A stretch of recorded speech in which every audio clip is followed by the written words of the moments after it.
तुम ही हो वो जिसके चक्कर में मास्टरों को संडे को क्लास लेने आना पड़ रहा। मार दे, बोतल भी मार दे पटक के। और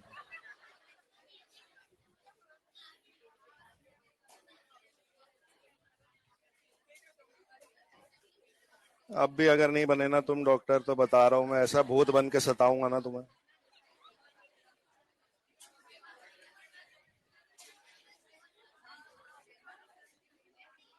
लास्ट क्वेश्चन हो गया था अपना। कंसिडर द फॉलोइंग वाला लिखवाया था केवल।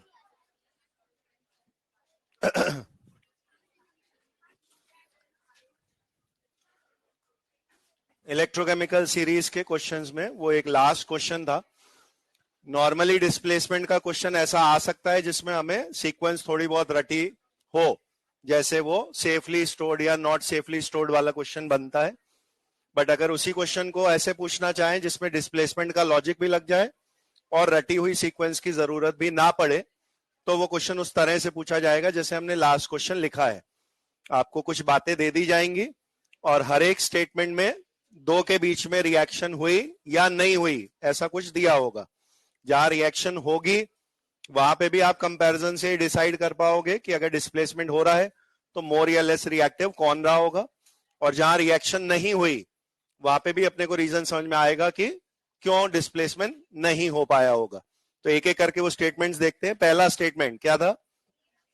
ए नाम का मेटल AgNO3 से रिएक्ट कर रहा है और ए का नाइट्रेट बन गया। अगर आप इसको बैलेंस टाइप लिखेंगे तो A will react with twice of AgNO3 और ए का नाइट्रेट बनेगा तो Ag हट जाएगा। तो आपको AgNO3 में सिल्वर डिस्प्लेस्ड हो रहा है क्योंकि ए ने खुद को अपने कंपाउंड में कन्वर्ट कर लिया, तो उसने Ag को कंपाउंड से हटा दिया है, यही मतलब लिया जाएगा। तो फिर रिएक्टिविटी ए की Ag से ज्यादा है, ये कंक्लूजन इस फर्स्ट स्टेटमेंट से बन रहा है।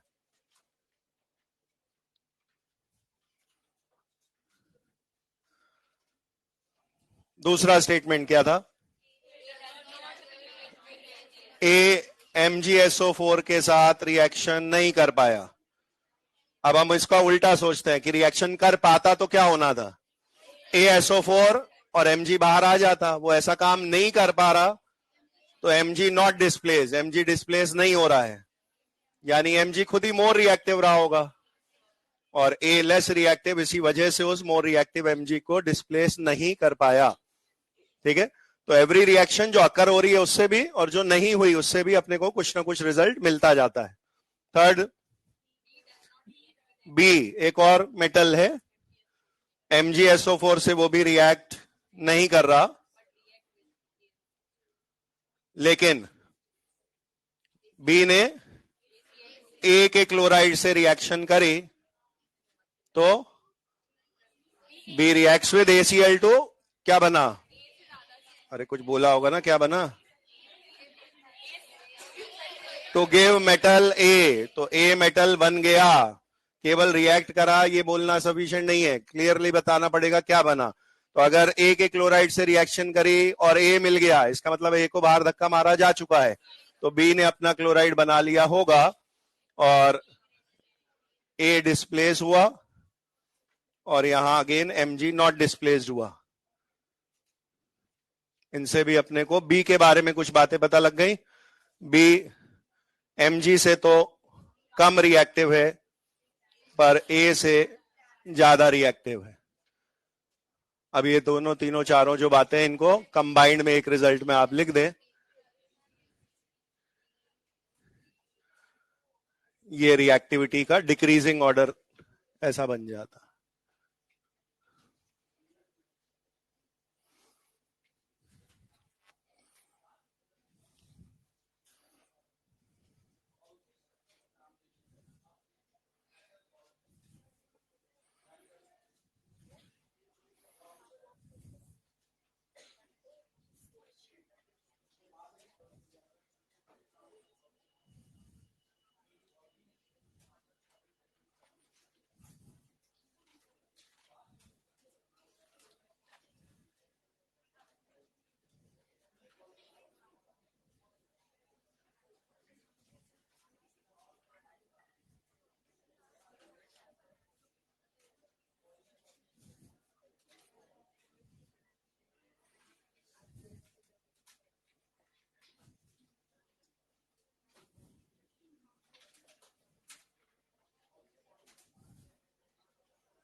इलेक्ट्रोलाइसिस जो प्रोसेस है हमें उसे दो हिस्सों में पढ़ना है, नेक्स्ट जो आर्टिकल है ईसीएस के बाद। एक को बोलते हैं क्वालिटेटिव एनालिसिस, ये शुरू में पढ़ोगे आप, और इसमें थ्योरी के कुछ कंसेप्ट्स होंगे जिससे आपको किसी कंपाउंड के इलेक्ट्रोलाइसिस में प्रेडिक्शन सीखने होते हैं कि अगर उसका इलेक्ट्रोलाइसिस कराएंगे तो एनोड पे कैथोड पे क्या बनेगा। You have to guess the products. Quantitative analysis word का मतलब है जो भी चीजें बनी उनके बारे में वैल्यू बेस्ड कुछ कैलकुलेशन करनी है कि कितने ग्राम बना होगा, गैस है तो कितने लीटर एट एसटीपी बना होगा, कितना करंट पास करना पड़ेगा, कितने टाइम तक पास करना पड़ेगा। दोस कैलकुलेशन जो फैराडेज लॉज से होती हैं उसको हम क्वांटिटेटिव एनालिसिस बोलते हैं। शुरुआत में इलेक्ट्रोलाइसिस एज अ वर्ड है क्या, बहुत सिंपल सीधी सी कहानी है। ये 3 स्टेप में इलेक्ट्रोलाइसिस होता है। पहला काम है आपका एक बीकर में कंपाउंड लेना है, 2 फॉर्म में से किसी एक में। मोस्टली आप एक्वा सॉल्यूशन लेंगे, compound plus water. Rare cases में बोला होगा मोल्टन या फ्यूज्ड, तो आपको बिना पानी के वो कंपाउंड अकेला प्रेजेंट है ऐसा मानना है। उसमें आपने दोनों रॉड्स डिप करी। इलेक्ट्रोलाइसिस एक नॉन स्पॉन्टेनियस प्रोसेस है, तो ये गैल्वेनिक सेल की तरह ऐसा नहीं होता कि रॉड सॉल्यूशन में डुबो दी अपने आप कुछ होने लगेगा, या अपने आप कुछ नहीं होता, फोर्स्ड रिएक्शन है। और इसीलिए सबसे पहला आपका इनपुट जाएगा, उसके बाद ही कुछ कहानी चालू होगी। तो आपने करंट का इनपुट पास किया और उस करंट के इनपुट से स्टेप नंबर 1 होता है जो भी कंपाउंड है वो आयंस में टूट जाता है। A B, A plus B minus दे दिया।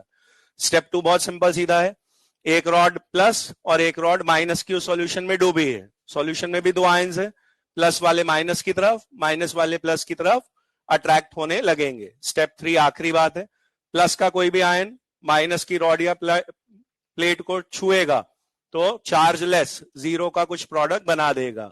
प्लस का चीज जीरो में बनना इज रिडक्शन, तो आपको एक इलेक्ट्रोड पे रिडक्शन से कुछ प्रोडक्ट बनते दिख जाता है।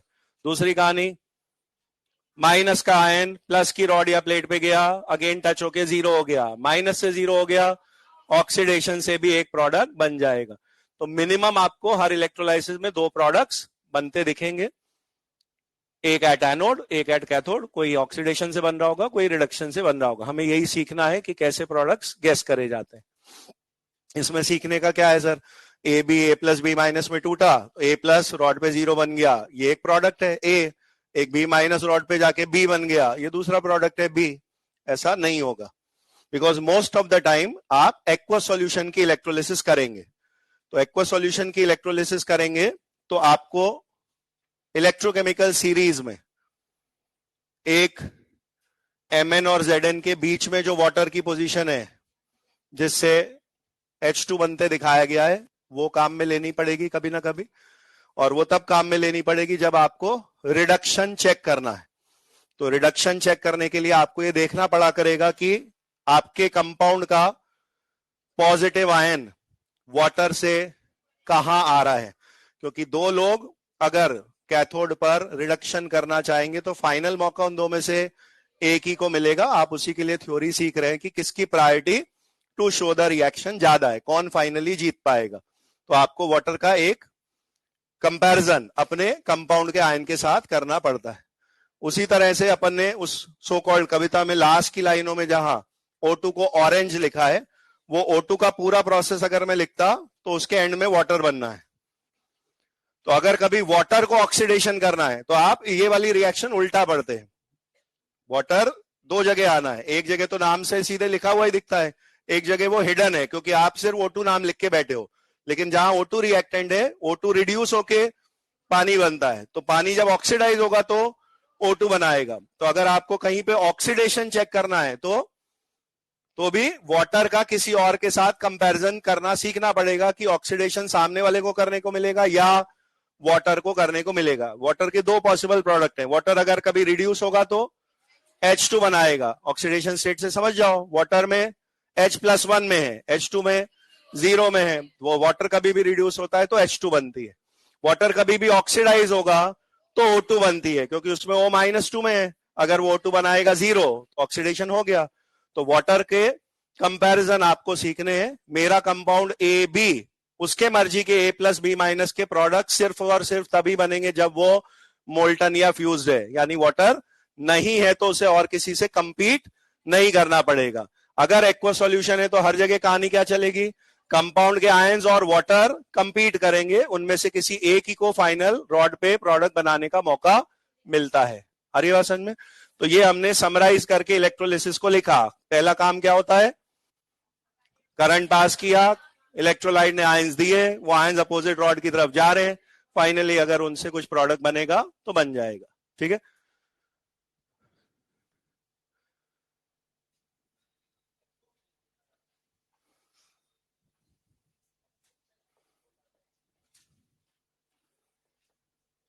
अगर कभी किसी भी क्वेश्चन में डायग्राम बना हुआ आया और आपको ये पहचानना है कि वो अभी के टॉपिक वाला इलेक्ट्रोलाइटिक सेल है या पहले पढ़ा हुआ गैल्वेनिक सेल है, आपको आराम से वो आइडेंटिफाई हो जाएगा। ऐसा दिखता है इलेक्ट्रोलाइटिक सेल। इलेक्ट्रोलाइटिक सेल उस एपरेटस का नाम है जिसमें इलेक्ट्रोलिसिस होती है।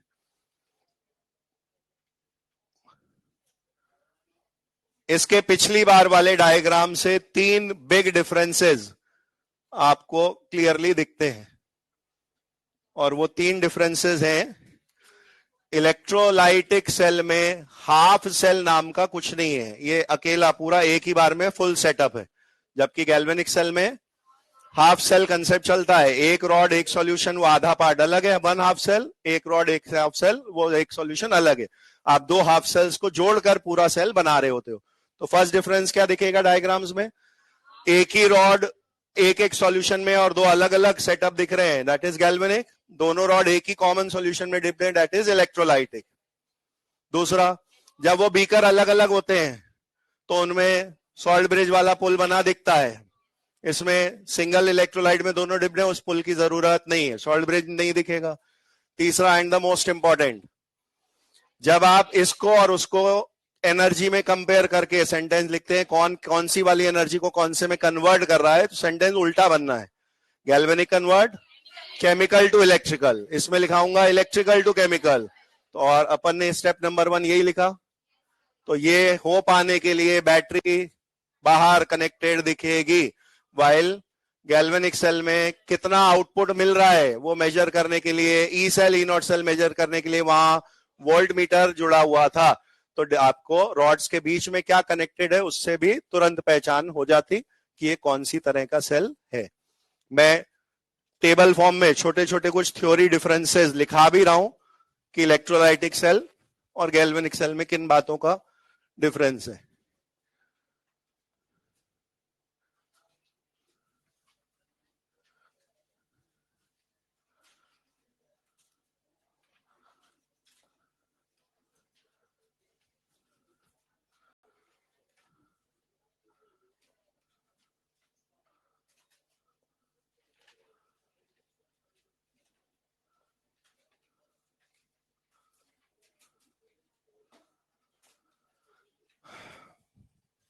किसी भी एक साइड पे इलेक्ट्रोलाइटिक और दूसरी साइड पे गैल्वेनिक सेल लिख लें, स्मॉल डिफरेंसेस, क्योंकि गैल्वेनिक आप ऑलरेडी पढ़ चुके हैं, उसमें और इस वाले में किन बातों का अंतर है।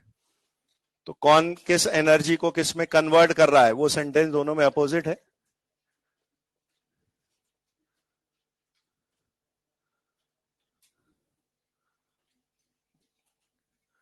गैल्वेनिक सेल का हमने एक दूसरा नाम वोल्टाइक सेल भी लिखा हुआ है, तो गैल्वेनिक या वोल्टाइक सेल पूछा जा सकता है।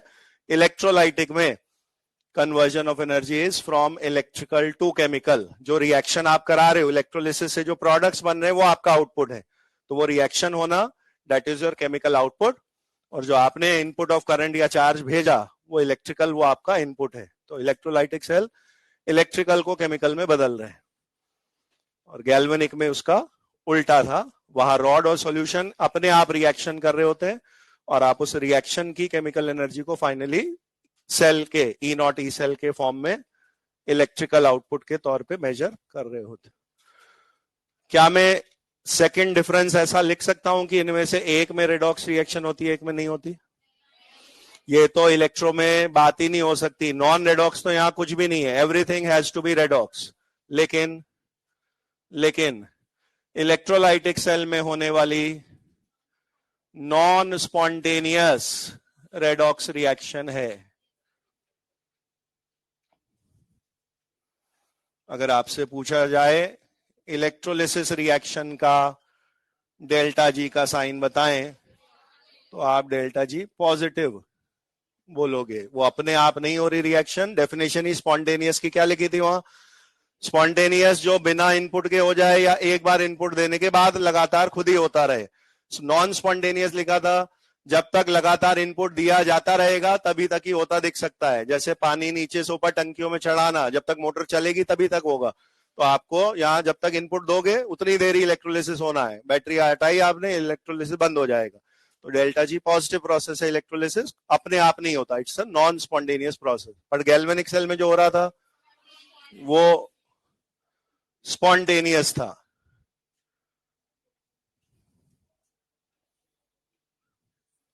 डेल्टा जी नेगेटिव प्रोसेस है वहां, तभी आपको ई सेल या ई नॉट सेल प्लस में आते हुए दिख रहे होते हैं मोस्टली।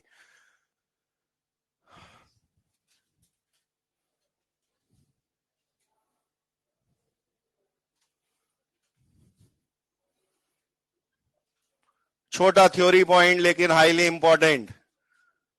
आपसे एनोड का साइन, कैथोड का साइन पूछा जाए, जब तक आपको सेंटेंस में टाइप ऑफ सेल क्लियर ना हो, आपको मे बी पॉजिटिव और नेगेटिव ऐसा ही बोलना है, क्योंकि दोनों तरह के सेल में पोलैरिटी ऑफ एनोड कैथोड अलग अलग है। जब टाइप ऑफ सेल बता दें तो you can be confirm. Electrolysis वाला सेल वही है जो बाकी सब जगह चल रहा होता है। नेगेटिव आयंस को एनायंस इसीलिए नाम दिया गया था क्योंकि वो प्लस के एनोड की तरफ गए थे। तो एनोड ट्रेडिशनली जैसा प्लस होता है वैसा ही यहाँ है। बैटरी के प्लस से कनेक्टेड रॉड का नाम ही एनोड है, उसको प्लस की ही गिनते हो आप। और कैथोड नेगेटिवली चार्ज है। यहाँ पे उल्टे क्यों थे फिर गैल्वेनिक सेल में? क्योंकि वहां पहले से किसी पे कोई चार्ज नहीं था। फिर आपने लोन वर्ड के हिसाब से जब डैनियल सेल में जिंक की रॉड ऑक्सीडेशन करके जिंक +2 बना रही है, तो हमने कहा था कि वो जो इलेक्ट्रॉन लूज करेगा वो सॉल्यूशन में नहीं गए और वो इलेक्ट्रॉन रॉड पे रह गए, उस वजह से वो नेगेटिवली चार्ज काउंट हुई। तो वहां चार्ज अपने आप से डेवलप होता है ड्यूरिंग द रिएक्शन, पहले से कोई pre decided polarity galvanic cell में नहीं थी। बट फाइनली लोन वर्ड से आपने जो भी साइन सीखे थे वो इस वाले से अलग है। Anode is positive, cathode is negative for electrolytic cell. Galvanic cell में उसका उल्टा था।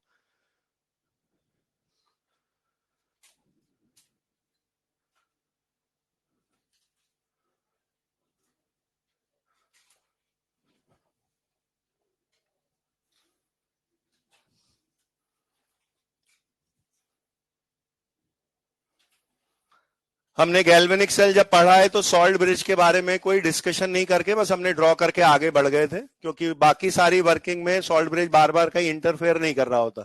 चैप्टर के एंड में हम 2-3 चीजें मॉड्यूल के थ्रू पढ़ेंगे। वहां पे आपको हाफ पेज सॉल्ट ब्रिज के बारे में जो लिखा है वहीं वर्बली में एक्सप्लेन करूंगा कि कैसे बनता था और उसके क्या क्या फंक्शंस थे।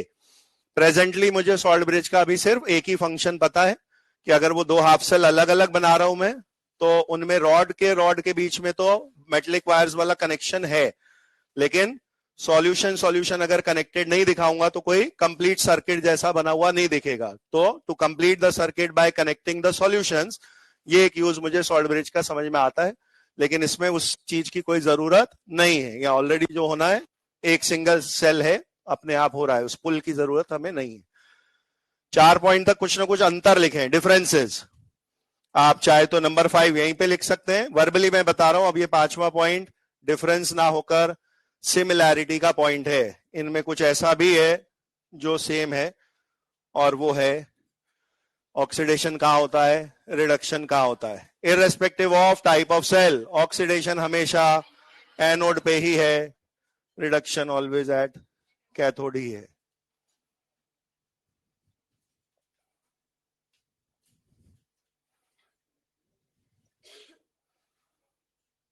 दोनों तरफ आपको सेम ही चीज लिखनी है।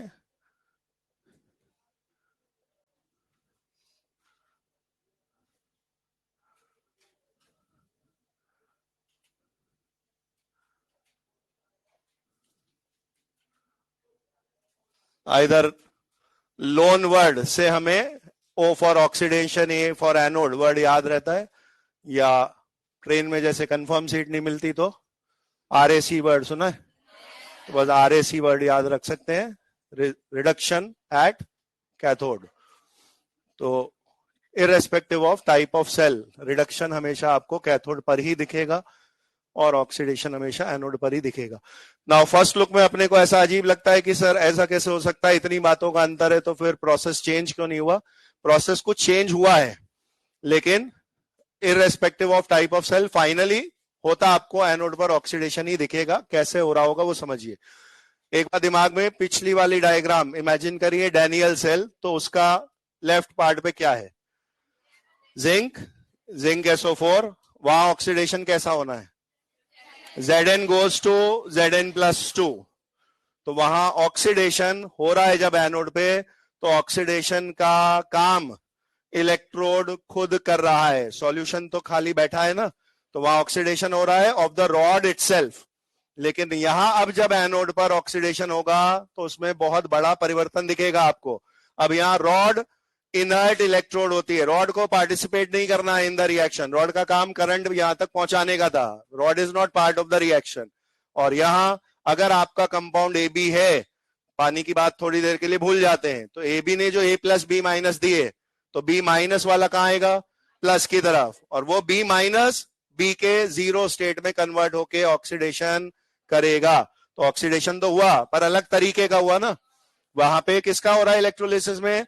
जो आपका इलेक्ट्रोलाइट है वो होगा जाके ऑक्सीडाइज एट एनोड, जबकि गैल्वेनिक सेल में इलेक्ट्रोड खुद ही ऑक्सीडाइज हो रहा होता है। तो यहाँ electrodes are active participant of the reaction, वो स्पेक्टेटर टाइप रॉड नहीं है, वो पार्टिसिपेट कर रहे हैं in the reaction. While electrolysis में आप प्लैटिनम रॉड्स लेते हैं, उनका काम रिएक्शन में हिस्सा लेना नहीं है। रिएक्शन किनकी होगी?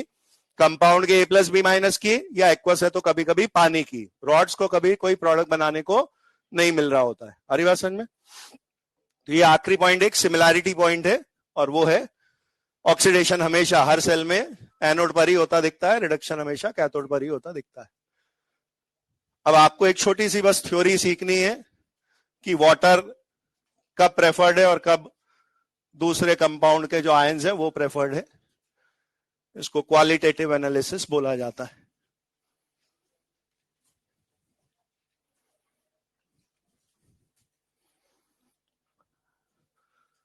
इसके क्वेश्चन थ्योरेटिकल आएंगे जिसमें आपको कंपाउंड का नाम लिखा होगा और उस कंपाउंड की इलेक्ट्रोलिसिस के बारे में स्टेटमेंट्स, कौन सी बात सही है ये पूछा जाएगा। मोस्ट कॉमन क्वेश्चंस आर, कहां क्या बनता है आपको गेसिंग करनी है। प्रोडक्ट फॉर्म्ड एट एनोड क्या रहा होगा, प्रोडक्ट फॉर्म्ड एट कैथोड क्या रहा होगा। दो ही पॉसिबिलिटी है, कंपाउंड AB है तो A+B- कभी वो अपनी मर्जी के प्रोडक्ट बना लेंगे, कभी वाटर अपनी मर्जी के प्रोडक्ट बना लेगा। लिमिटेड पॉसिबिलिटीज है, कंपाउंड के आयन ज्यादा कुछ नए नए काम कर नहीं सकते, उन्हें जीरो का ही कुछ प्रोडक्ट बनाना है। तो अगर कभी भी आपने Cl- आयन को जीतते हुए देखा तो Cl- रॉड पे जीरो स्टेट की एक ही चीज बना सकता है, दैट इज Cl2। आपने Zn+2 किसी जगह पे अगर जीतता हुआ बताया तो वो Zn+2 से Zn0, बस वो रॉड पे जीरो फॉर्म में डिपॉजिट हो जाए, यही कर सकता है वो। 10 अलग अलग जीरो स्टेट के प्रोडक्ट नहीं है उसके पास। सेम गोज फॉर वाटर, दो ही तो नाम है उसके अंदर, H2O में H है या O है, तो न्यूट्रल में आइदर वो H2 बना सकता है या वो O2 बना सकता है। किधर कौन सा बनेगा वो आपको अपने आप समझ में आता है। व्हेन H2O रिडक्शन करना चाहेगा तो वो H2 बनाएगा, क्योंकि +1 to 0 वही रिडक्शन हो रहा है। व्हेन H2O ऑक्सीडेशन करना चाहेगा तो वो O2 बनाएगा, क्योंकि -2 से 0 वही ऑक्सीडेशन हो रहा है। मुझे कुछ सीक्वेंस, कुछ ऑर्डर याद करना है जिसके बेसिस पे मैं प्रायोरिटी डिसाइड करूंगा कि यहां वाटर जीतना या कंपाउंड जीतना है, कैसे डिसाइड होता है। एक सबसे इंपॉर्टेंट चीज क्या है, जब तक क्वेश्चन में किसी कंपाउंड का नाम लिखा आया और बोला बस इज इलेक्ट्रोलाइज, ऑप्शन चालू हो गए, तो आपको उसको विद वाटर खुद से गिनना है। ऐसा मुझे अलग से बोलने की जरूरत नहीं है। एक्वस NaCl सॉल्यूशन की इलेक्ट्रोलिसिस में क्या होता है, NaCl की इलेक्ट्रोलिसिस में क्या होता है, ऐसा भी लिखूंगा तो आपको पानी इंक्लूडेड मानना है। तो जब तक मैं मोल्टन या फ्यूज्ड अलग से नहीं बोलता तब तक आपको नॉन H2O वाला केस कंसिडर नहीं करना है। डिफॉल्ट सेटिंग क्या है, कंपाउंड प्लस पानी ही गिनना है। दूसरा, मैं जब आपको ये थ्योरी सिखाऊंगा कि इसको इससे पहले गिनना है, इसको इसके बाद में गिनना है, तो इस थ्योरी का सबसे बड़ा एक रेस्ट्रिक्शन है, और वो रेस्ट्रिक्शन है कि आपको जो रॉड्स हैं वो इनर्ट मटेरियल की लेनी है। क्वेश्चन में नेचर ऑफ इलेक्ट्रोड लिखा मोस्टली नहीं आएगा। अगेन आप ये डिफॉल्ट खुद से एज्यूम कर रहे हो कि जैसी मुझे पढ़ाई गई थी वही इलेक्ट्रोलिसिस यहाँ हुई होगी, यानी जो रॉड्स हैं वो इनर्ट ही रही होंगी। What are inert electrodes? दो नाम याद रखने, प्लेटिनम या ग्रेफाइट। प्लेटिनम या ग्रेफाइट ये कंडक्टिंग रॉड्स हैं जिनका काम होगा बैटरी से करंट को सॉल्यूशन तक पहुंचाना। ये खुद ऑक्सीडेशन रिडक्शन में पार्टिसिपेट नहीं करेंगे। लेकिन अगर आपने इस रेस्ट्रिक्शन से बाहर जाके मुझसे कुछ बातें करने की कोशिश करी, क्या कि सर मैं तो NaCl का इलेक्ट्रोलिसिस कराना चाहता हूं पर मेरे को तो लैब में पीटी के डंडे नहीं मिले, तो सर करंट पहुंचाने के लिए तो कोई भी कंडक्टिंग मटेरियल चलता। सर मेरे पे 2 जिंक की रॉड थी, जिंक की 2 रॉड डुबो दूं क्या? तो डुबो दो, इलेक्ट्रोलिसिस तो हो ही जाएगा। क्या बनेगा? I don't know. क्या बनेगा? आई डोंट नो, क्योंकि मुझे जो थ्योरी सिखाई गई है उसने रेस्ट्रिक्शन लगा रखी है कि ये नियम कायदे तब लगते हैं जब एक्वा सॉल्यूशन की इलेक्ट्रोलिसिस इनर्ट रॉड से होती है। अगर आपने उस रेफरेंस से बाहर जाके बात करी तो इलेक्ट्रोलिसिस का कोई लिमिट नहीं है प्रेडिक्शन का। वहां कुछ भी नया अनोखा हो सकता है जो आपने उम्मीद नहीं करी थी। क्या हो सकता है? क्या हो सकता है वहां? वो रॉड जैसे गैल्वेनिक सेल में खुद का ऑक्सीडेशन होता था, हो सकता है इनर्ट वाले को तो कंपाउंड के आयंस या पानी को मौका देना था, लेकिन इनर्ट वाली की जगह रिएक्टिव मेटल रॉड हो तो वो कहे तुमको काय को करना है ऑक्सीडेशन, तुमसे बढ़िया तो मैं ही कर लेता हूं ऑक्सीडेशन, तो वो खुद ही रिएक्शन में कूद जाएगा। तो रिएक्टिव मेटल रॉड्स के 2 स्पेशल एग्जाम्पल हम लास्ट में लिखाएंगे, लेकिन आपको ये ध्यान रखना है कि वो स्पेशल एग्जाम्पल अलग से यही बताने के लिए लिखाए जा रहे हैं कि अगर आपने पीटी वाली बात को ओबे नहीं किया तो बहुत कुछ ऐसा हो सकता है जो आप प्रेडिक्ट नहीं कर पाओगे, गैस नहीं कर पाओगे। हरी बात समझ में? तो हमारी सारी थ्योरी किसके लिए वायबल है, एप्लीकेबल है? अगर आप aqua solution plus inert electrodes ले रहे हैं, ये क्वेश्चन में नहीं भी लिखा आएगा तो मुझे खुद से अपने आप मानना है कि ऐसा ही हुआ होगा। एक्वस उतनी बड़ी समस्या नहीं है, एक्वस उतनी बड़ी समस्या नहीं है, क्योंकि एक्वस नहीं है तो आपका क्वेश्चन और आसान ही हो रहा है। एक्वस नहीं है तो आपका क्वेश्चन और आसान ही हो रहा है। कंपाउंड ए बी था, उसने A+B- दिए थे। अगर वाटर साथ में है तो कुछ रूल बुक खोलनी भी है कि पानी जीता कि A+B- जीते। पानी है ही नहीं तो फिर A+B- को जीतना ही है, उनको कौन रोकेगा फिर रॉड पे जाने से? वो तो और इजी हो गया। पर पीटी रॉड्स वाला सबसे इंपॉर्टेंट कंडीशन है जो फॉलो होना ही होना चाहिए। लिखिएगा क्वालिटेटिव वर्ड में, if aqueous solution of a compound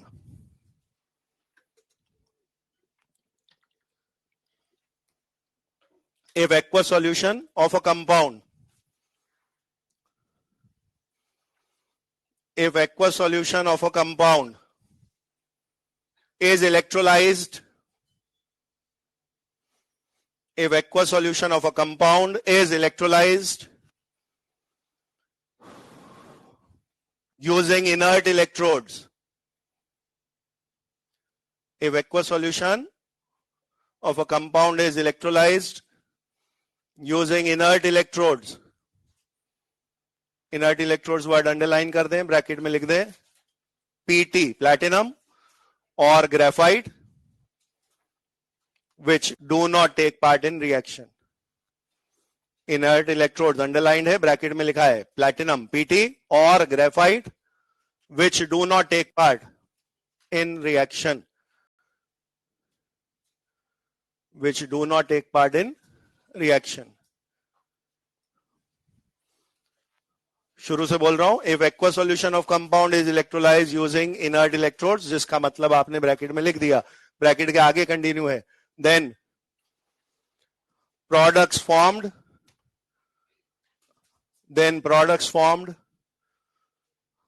are determined as follows. Then products formed are determined as follows.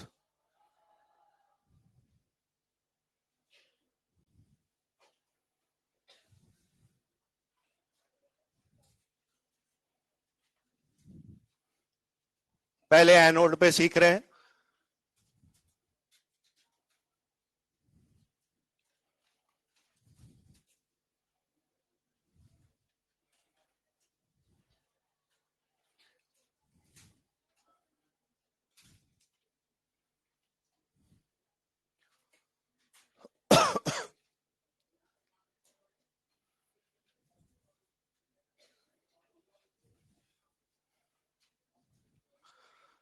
Normally ये ऑर्डर जो मैं लिखा रहा हूं आपको इसी तरीके से लिखाया जाता है ग्रेटर लेस के फॉर्म में, लेकिन जब आप इसे याद करें तो इसको ग्रेटर लेस फॉर्म में ना याद करके ऐसे याद करना चाहिए। एक ग्रुप में 4 नाम लिखे कॉमा कॉमा मार के H2O, अगले ग्रुप में कॉमा कॉमा के बाकी वाले नाम लिखे। मैंने एक रूल लिखा कि ये फेमस जो आयंस हैं जो आपसे क्वेश्चन में पूछे जाएंगे उनका एक ट्रेंड है। अगर मेरे को रटा हुआ क्वेश्चन आएगा तो ऐसे ही करना है, और अदरवाइज वो मुझे एसओपी या एसआरपी का डेटा देगा, उससे मैं डिसाइड कर लूंगा कि किस को ऑक्सीडेशन करने को मिलना चाहिए। क्या होना चाहिए जनरल रूल? अगर एसआरपी से तय होता है तो एसआरपी ज्यादा जिसका दिखता है उसको रिडक्शन करने को मिलता है। ये काम हम ईसीएस वाला अभी कैथोड पे लिखेंगे। वही काम एसओपी के थ्रू हो रहा होगा एनोड पर, कि जिसमें से एक को आपने ऑक्सीडेशन के लिए पिक किया होगा, उसने बेटर एसओपी दिखाया होगा, इसलिए उसको ऑक्सीडेशन करने को मिला। तो मुझे वैल्यूज के बिना कुछ आयंस को याद रखना होता है कि इसकी प्रेफरेंस ज्यादा है, इसकी कम है। अगर इनसे बाहर का रेयर केस में कोई आयन आता जो कि कभी नहीं आएगा तो वो आपको डेटा देगा, उस डेटा से आप डिसाइड कर पाओगे किसको मुझे ऑक्सीडेशन कराना चाहिए था। मैंने अभी के लिए रूल बोला, इस क्रम में जो पहले पढ़ने में आ जाए उसको आपको पिक कर लेना है, ऑक्सीडेशन एट एनोड वही करेगा। ऑक्सीडेशन जो इसमें पहले आया उसको करना है। आपको बिना डरे इनमें आगे पीछे लिखने में कुछ भूल चूक हो जाए कोई दिक्कत नहीं है। सर गलती से Cl माइनस यहां लिख दिया मैंने, I माइनस यहां लिख दिया, कोई दिक्कत नहीं है। क्यों? क्योंकि इनका मुकाबला आपस में नहीं होना, कभी सबको पानी से ही लड़ना है। तो आपका रेफरेंस पॉइंट है वाटर, और आप ऐसे 2 ग्रुप्स याद कर लो, ये सब लोग वो हैं जो वाटर से बेटर चुने गए, और ये सब वो हैं जिनके मुकाबले वाटर खुद बेटर होता है। ऐसे याद रखना है। अगर मैंने आपसे कोई नाम लिया, आपको सिर्फ उसमें वो नेगेटिव आयन ढूंढना है कौन सा है। मैंने बोला आपसे सोडियम आयोडाइड की इलेक्ट्रोलिसिस में एनोड पर क्या बनना चाहिए, आप वर्बली ही वो क्वेश्चन कर लोगे। आपने दिमाग में NaI को तोड़ा, आपको I माइनस समझ में आ गया, निकलेगा। एक्वस बोलने पे पानी भी साथ में दौड़ रहा है, आपने देखा I माइनस पहले आता है, खेल खत्म हो गया। I माइनस 50 चीजें बना नहीं सकता एनोड पे, न्यूट्रल एक ही चीज बना सकता है I2, बात खत्म हो गई। आपको लिमिटेड प्रोडक्ट्स है। अगर मैंने उसी सोडियम आयोडाइड का नाम बदल के बोला होता NaNO3 की इलेक्ट्रोलिसिस हो रही है, तो आप बोलते हैं नाइट्रेट तो सर पानी से बाद में आ रहा है, अब पानी जीत जाएगा, और पानी के भी फिक्स ही प्रोडक्ट हैं। अगर उसको ऑक्सीडेशन करना है फिलहाल तो वो O2 बना देता, बात खत्म हो गई। आपको सिर्फ प्रोडक्ट्स गैस करने हैं और वो बहुत आराम से गैस हो जाते हैं। इनकी मर्जी का बनेगा तो भी लिखा दे रहे हैं क्या बनेगा, वाटर की मर्जी का बनेगा तो भी क्या बनेगा लिखा दे रहे हैं। इनकी मर्जी का कभी बनना ही नहीं है, ठीक है। तो जब भी I माइनस पिक होता है वो I2 बनाता है। I माइनस जब भी जीता होगा उसने I2 बना दी होगी। मेरे लिए इतना जानना सफिशिएंट था कि सर I माइनस से न्यूट्रल में 0 वाला I2 बनता है, इतना बहुत है, पूरा लिख के दिखाने की क्या जरूरत है। मैं लिख के इसलिए दिखा रहा हूं क्योंकि क्वालिटेटिव के बाद मुझे क्वांटिटेटिव भी पढ़ाना है। फेराडेज लॉज में जो इक्विवेलेंट वेट है E, वो काम में आता है। E का फॉर्मूला क्या है? E का फॉर्मूला इक्विवेलेंट मास का M बाय वैलेंसी फैक्टर, जैसे KMnO4 का M/5 लिखा आपने तो वो 5 वैलेंसी फैक्टर है। तो मुझे वैलेंसी फैक्टर्स की जरूरत पड़ेगी उन प्रोडक्ट्स के जब मैं फैराडे लॉ के न्यूमेरिकल करूंगा।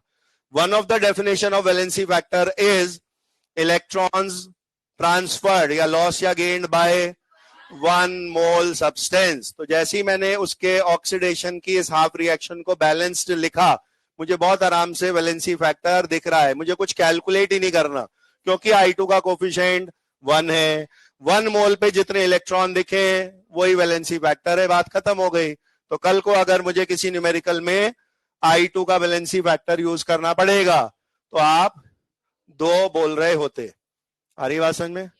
ऐसे वाले तरीके से नहीं निकालना चाहते आप, पुरानी दुनिया में ही लौटना चाहते हैं। What was valency factor? Change देखना होता था, एटॉमिसिटी से मल्टीप्लाई होता था, लेकिन 1 मोल के लिए निकलने की वजह से बाहर का स्टोइकोमेट्री वैलेंसी फैक्टर में नहीं गिना जाएगा। तो आप -1 और 0 ये डिफरेंस गिन रहे होते, और आप I2 की बात कर रहे हैं तो एटॉमिसिटी 2 का मल्टीप्लाई और हो रहा होता, अभी भी वही 2 पे पहुंचते। हरी बात समझ में? सेम बता दीजिए, Br माइनस किसी ब्रोमाइड का इलेक्ट्रोलिसिस होगा, वो पिक होगा तो Br2 बना देगा ऐसे ही।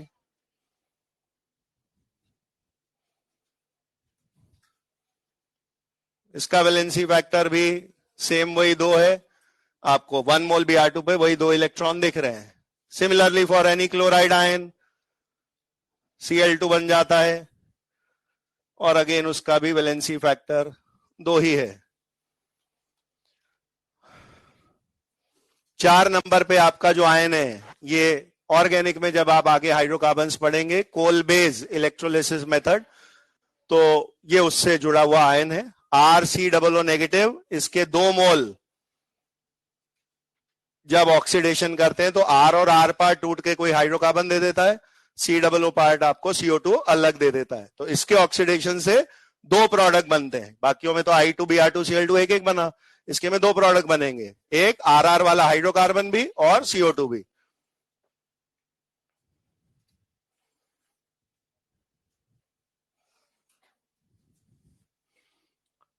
RCOO माइनस की जगह जो मोस्ट कॉमन हम पूछेंगे फिजिकल में कभी, वो वाले का नाम सीधे बोल दे रहा हूं मैं, एसीटेट आयन।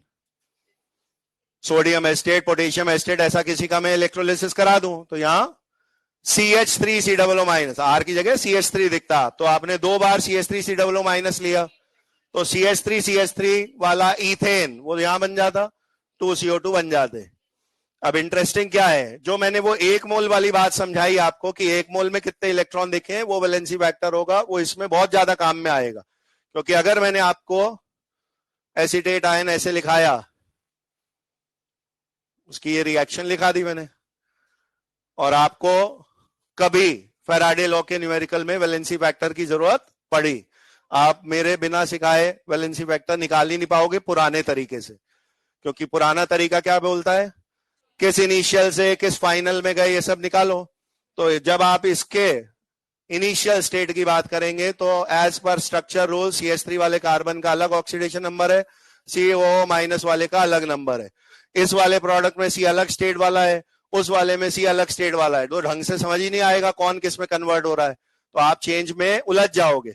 लेकिन बहुत साफ सुथरा सुलझा हुआ वैलेंसी फैक्टर आराम से किनारे बैठा है।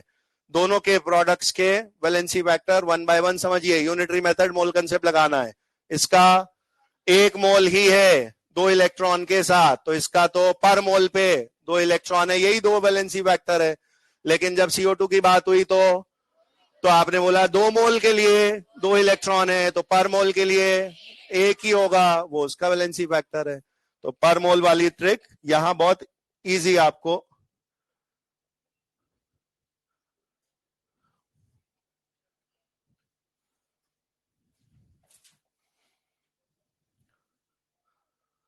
valency factor is electrons involved per mole.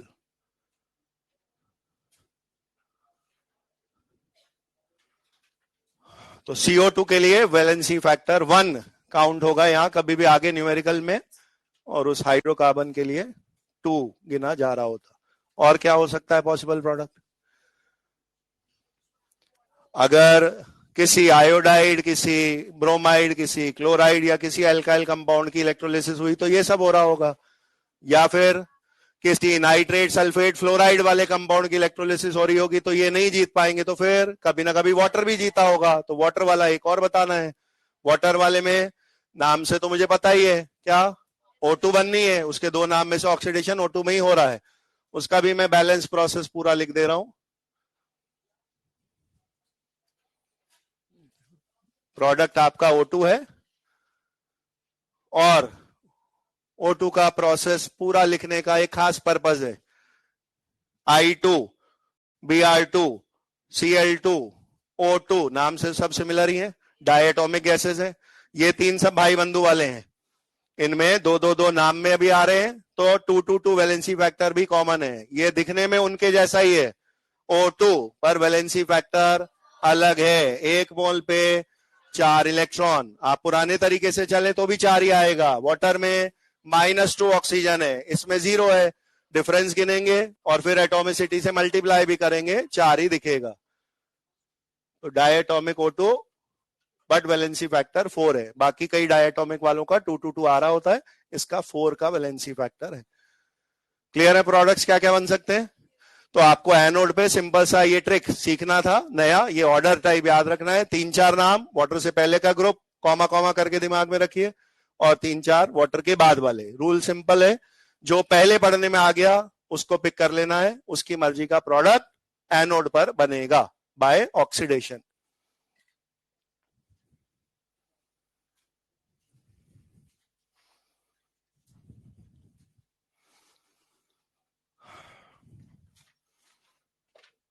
Cathode की कहानी वही है जो एक क्वेश्चन में मैं ईसीएस में आपको समझा भी चुका हूं। मंजन वाली जो पोजीशन है वाटर की, वो आपके यूज में आएगी, क्योंकि अब कैथोड पे आपको रिडक्शन ही कराना है। ईसीएस एसआरपी की ही सीरीज है, मुझे क्या पिक करना है? जिसका एसआरपी ज्यादा हो वो मुझे पिक करना है। तो मैं वर्टिकली जैसे लिखा था उस तरीके से ही एजम्पशन मान ले रहा हूं। अगर आपने जो कंपाउंड क्वेश्चन में देखा, उसके आयंस तोड़ने पे जो कैटायन है वो यहां आपको प्रेजेंट दिखा। अगर मेटल आयन अबव H2O हुआ, रूल है simple, species with higher SRP shows reduction। ECS SRP values की लिस्ट है, जिसका SRP ज्यादा रहा होगा उसको कैथोड में रिडक्शन होने को मिलना चाहिए। तो अगर मंजन के मन तक लेके बाराती सारे, काना मजे से आला मन, यहां तक में आपके 7, 8, 9 ऐसे मेटल आएंगे जो पोजीशन है वाटर से ऊपर। वाटर से ऊपर है, सीरीज में नीचे जाते हुए एसआरपी बढ़ते हुए दिखाया गया है। तो उन 8-9 नामों से वाटर का खुद का एसआरपी ज्यादा है, तो H2O रिड्यूस हो जाएगा। H2O रिड्यूस हो जाएगा। आपके वो मेटल आयन सॉल्यूशन में ही रह जाएंगे, उन्हें रॉड पे धप्पा मारने को नहीं मिलेगी, उनकी मर्जी का प्रोडक्ट नहीं बन पाएगा। वाटर क्या प्रोडक्ट बनाता? रिडक्शन में अब वो एक ही प्रोडक्ट बना सकता है H2, और वो बैलेंस रिएक्शन ये है।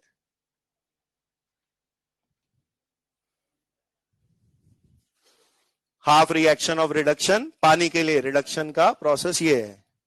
ये आपका प्रोडक्ट काउंट हो रहा होता, H2O के H का +1, H2 0 में जा चुका है। दिस इज प्रोडक्ट रिडक्शन जो कैथोड पे H2 इवॉल्व होगी। वापस से मैंने पूछा वैलेंसी फैक्टर ऑफ, ये फिर अपने डायटोमिक भाई बहनों जैसा ही 2-2 वाले पे लौट गया है, क्योंकि 1 मोल H2 ही है और 2 इलेक्ट्रॉन्स दिख रहे हैं। तो 4-5 डायटोमिक वालों में केवल O2 का अलग दिखता है, इसका वैलेंसी फैक्टर अगेन 2 ही है।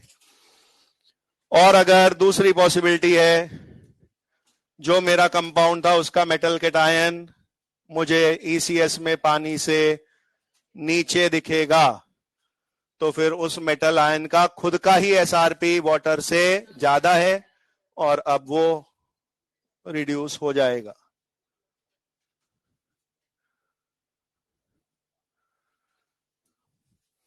मेटल आयन के रिडक्शन में ज्यादा कुछ पॉसिबल है नहीं, एक ही ले दे के काम है। Ag+ रिड्यूस होगा तो Ag बन जाएगा, Cu+2 रिड्यूस होगा तो Cu बन जाएगा। इस तरह से वो मेटल ही खुद जीरो फॉर्म में उस रॉड पे डिपॉजिट हो जाता है।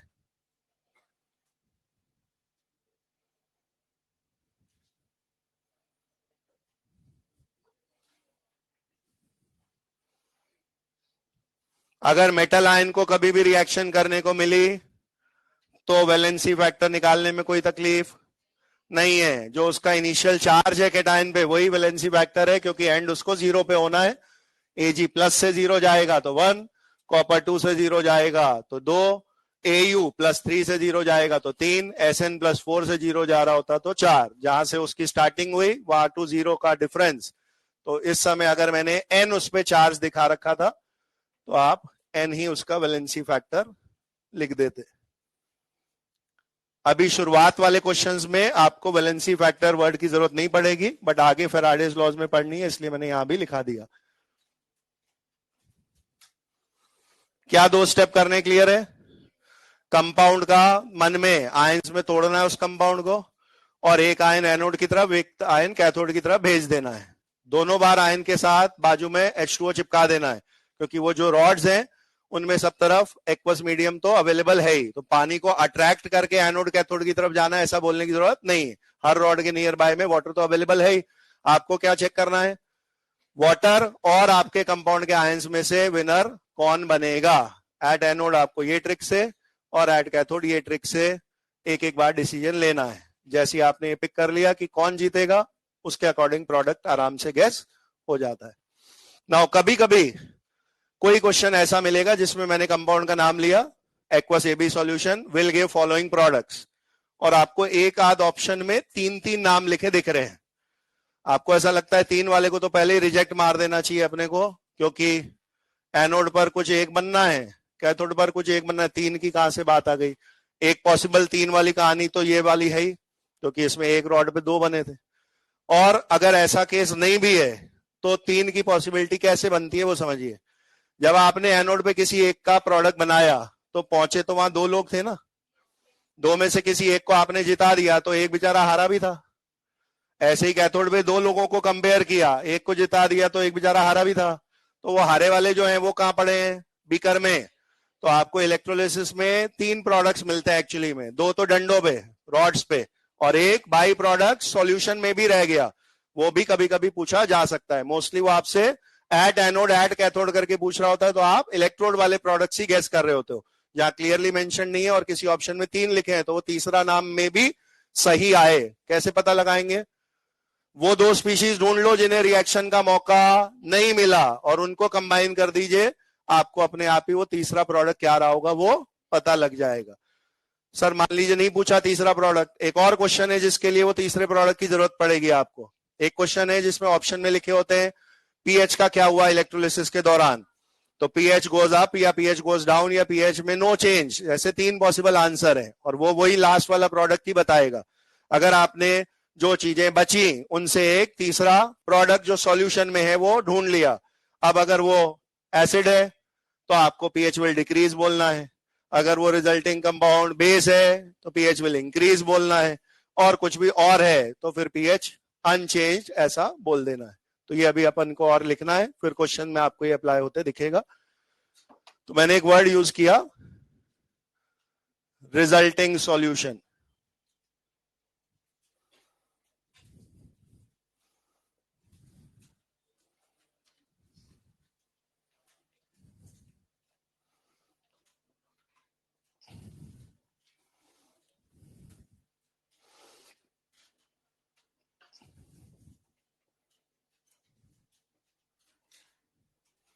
रिजल्टिंग सॉल्यूशन उन चीजों का नाम है जिन्हें रिएक्शन करने का मौका नहीं मिला, not able to show reaction, या उसी को बोलने का दूसरा तरीका है वो जो डिस्चार्ज नहीं हुए।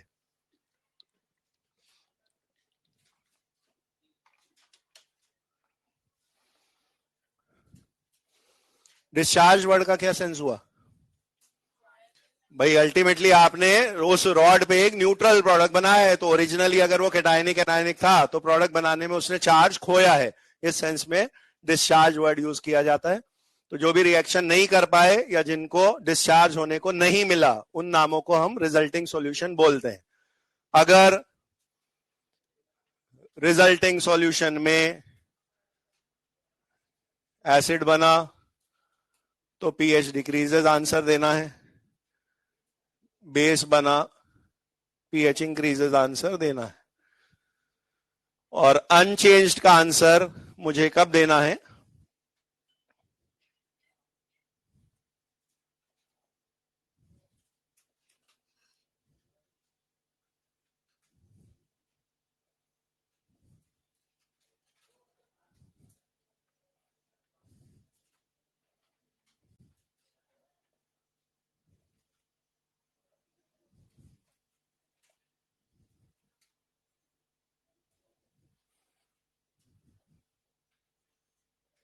ये है तीसरे वाले के लिए आपको अनचेंज पीएच कब बोलने को मिलेगा।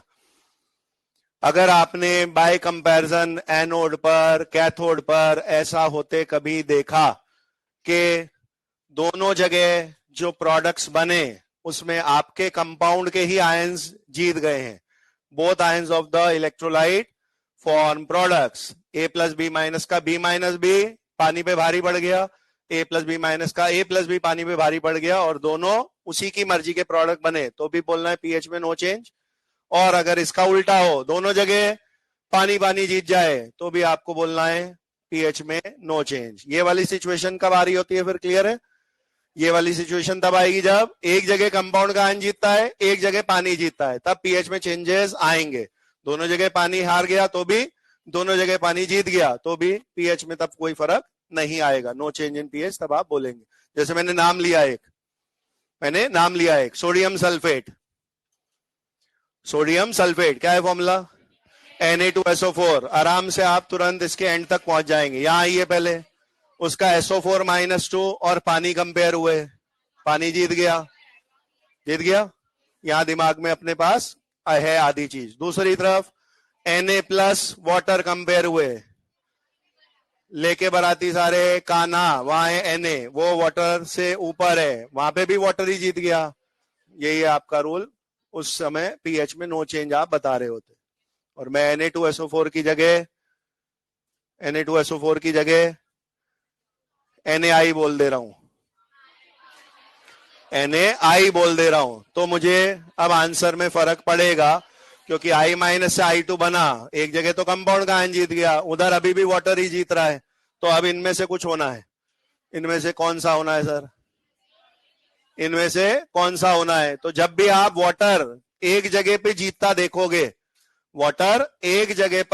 देखोगे, आपको अपने आप ही सिग्नल मिल जाएगा, एसिड बेस तक भी जाने की जरूरत नहीं है. अगर वाटर कभी एनोड पे जीता, तो आप O2 के साथ H+ बनाए हो, एसिडिक यहीं से दिखना चालू हो गया. और अगर पानी कभी भी रिडक्शन कर पा रहा था, तो उसने H2 के साथ OH- बनाया है, वहां से भी बेसिक दिख रहा था. या आपकी जो चीजें रिएक्ट नहीं कर पाई, उनको जोड़ के देखोगे तो भी एक जगह एसिड एक जगह बेस बन जाएगा, और आप पीएच का प्रेडिक्शन कर पाओगे. ठीक है? तो जो भी इसमें अपने को करना है थ्योरी बेस्ड है, स्टेप बाय स्टेप आप दिमाग में जो ये सिखाया उसको करते हो. लिखिएगा क्वेश्चन अब.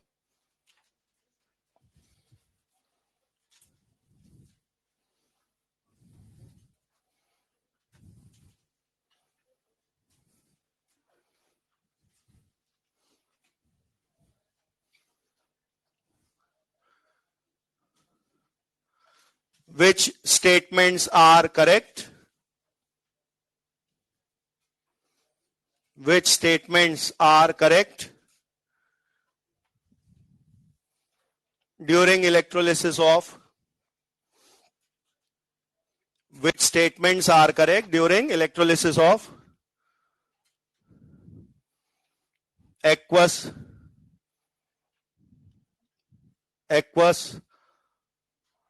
KCl solution? Which statements are correct during electrolysis of aqueous KCl solution? पहला option, H2 is obtained at anode. H2 is obtained at anode. H2 is obtained at anode. Second, Cl2 is obtained at cathode. पहला है H2 is obtained at anode. दूसरा Cl2 is obtained at cathode. तीसरा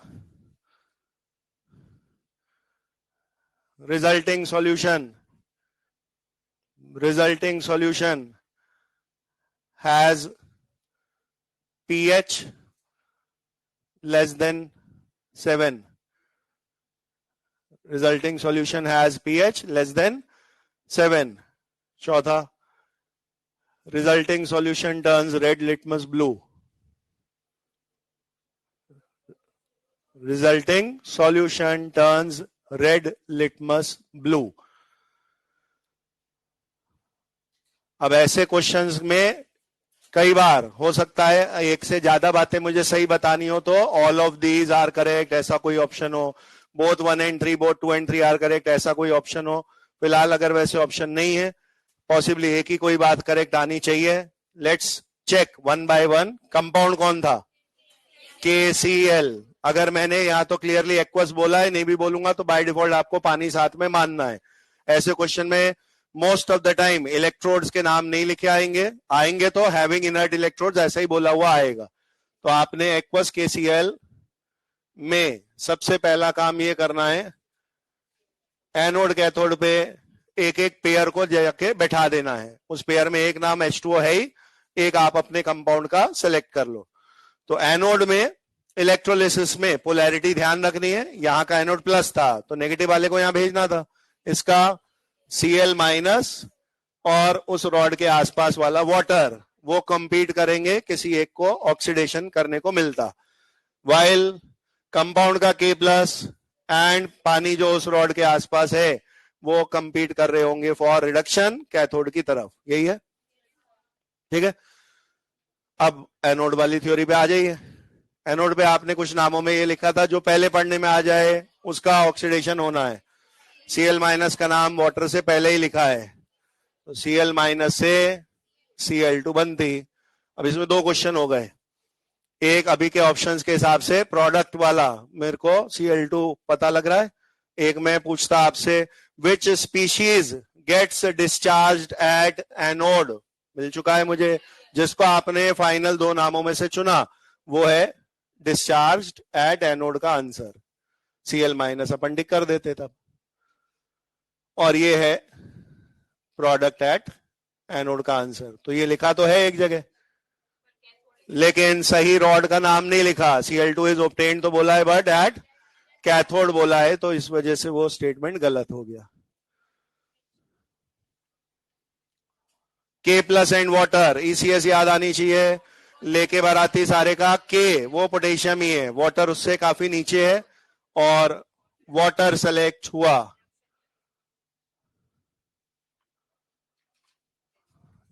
आप water is discharge at cathode बोलते, और H2 product at cathode बोलते। Again H2 के बारे में एक ऑप्शन है, पर एनोड पर बोल दिया, इस वजह से वो गलत हो गया। नहीं तो रॉड के नाम सही लिखे होने पे वो आंसर सही बन सकते थे,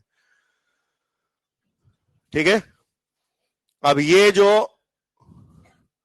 रिएक्ट नहीं कर पाया, ये रिजल्टिंग सॉल्यूशन का तरीका समझा रहे हैं हम। पानी जीता तो K प्लस हारा है, और K प्लस हारा है तो पानी ने रिड्यूस होने के साथ जो OH माइनस बनाए वो OH माइनस, और ये बचे हुए K प्लस, ये KOH बेस आपका रिजल्टिंग सॉल्यूशन है।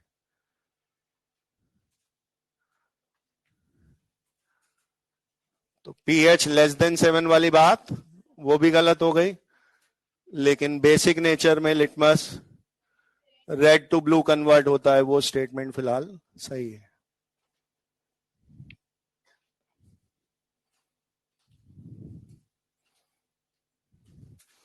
क्वेश्चन सब थ्योरी वाले ही होंगे, और फटाफट आप इजीली ऑप्शंस जो भी हैं उनको चेक कर पाते हो।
आधे मास्टर तुम्हारे घायल पड़े हैं, आधे घायल होने की कगार पे हैं। कौन क्या? एसटी सर बीमार चल रहे हैं, एसके सर बीमार चल रहे हैं, मैं बस किनारे पे हूँ, पैर लटका के बैठा हूँ कवर।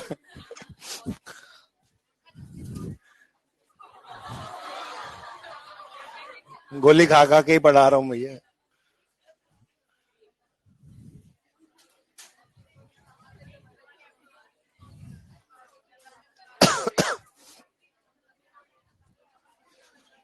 चिंता मत करो, खत्म करे बिना नहीं मरेंगे अभी।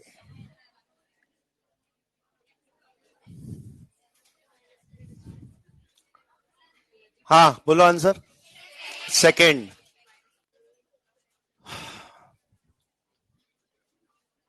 ये जो दो तीन स्टेप्स हैं अपने, ये कॉमन टू एवरी क्वेश्चन है कि ये गैस करना कि कौन सेलेक्ट हुआ क्या बना होगा, क्योंकि ये हर पॉसिबल क्वेश्चन का आंसर यहां तक तो जाना ही है।